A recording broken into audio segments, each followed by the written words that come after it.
turning 60, don't give up. Don't give up on your looks. You don't need that facelift. Hi, I'm Yvonne Galanin, biotech researcher, clinician, peer-reviewed author.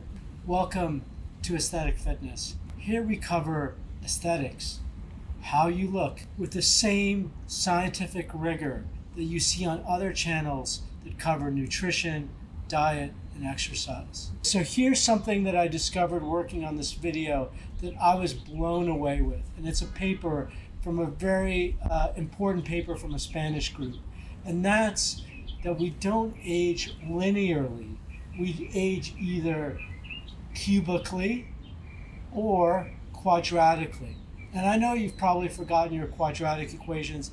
I certainly have forgotten mine. But the key to remember with the quadratic equation is that there's an inflection point.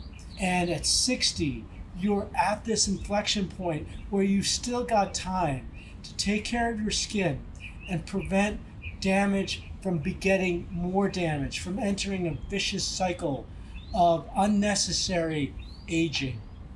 This is the study. Age-related dermal collagen changes during development, maturation, and aging. And it comes from a highly reputable journal of anatomy and from a group of pathologists. So these are people who study tissue objectively. And this is what they did. They studied the skin. The skin has two primary areas of collagen: the upper dermis, or the papillary dermis, and the lower dermis, or the reticular dermis. And this group measured collagen changes in the upper layer and the lower layer. Let's start with the lower layer. See what they found. They looked at the thickness, they looked at the fraction occupied by collagen, and then they looked at the actual collagen bundle thickness. So here's very interesting finding that the thickness of the upper dermis actually increases with age, and the area filled with collagen is steady through your 50s, and that at 60 there's an inflection point and a very significant downward slope after 60.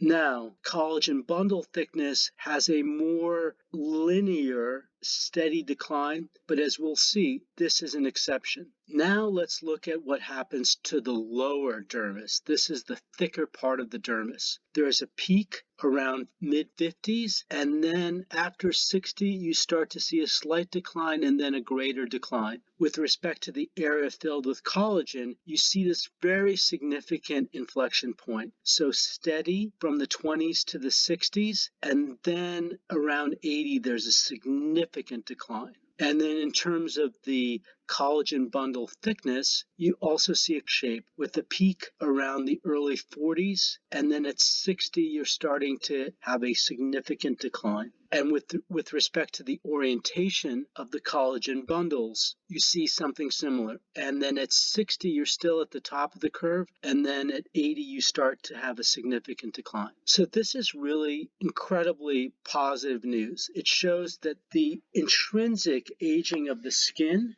is pretty steady through the 60s. Now, here's a caveat.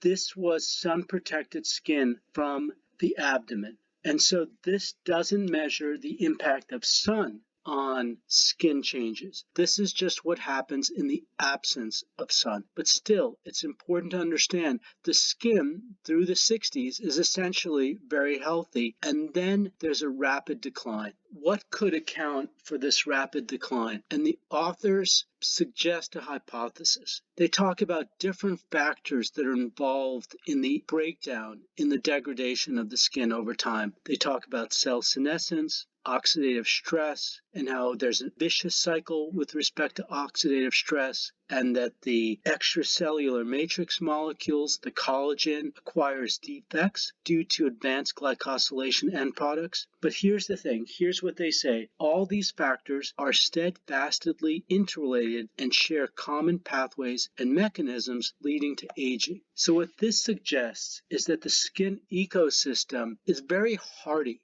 But at some point, the cumulative changes are too much, and they start to feed a vicious cycle of degradation. And this is actually a hopeful message, because we have time through our 60s to take care of our skin and prolong the wellness, the health span of the skin. So that data was really interesting, right? Who knew that dermis thickens with age naturally? If you liked the episode, please subscribe. And more importantly, please give us your comments. Tell us what we did right. Tell us what we did wrong. Tell us what you'd like to hear more of. Tell us anything. We really want to hear your voice. It's a vital part of this channel. You won't want to miss the next episode. It's called Sink and Sag, Understanding What's Wrong with Your Face. And you're going to love it, even if your face is perfect.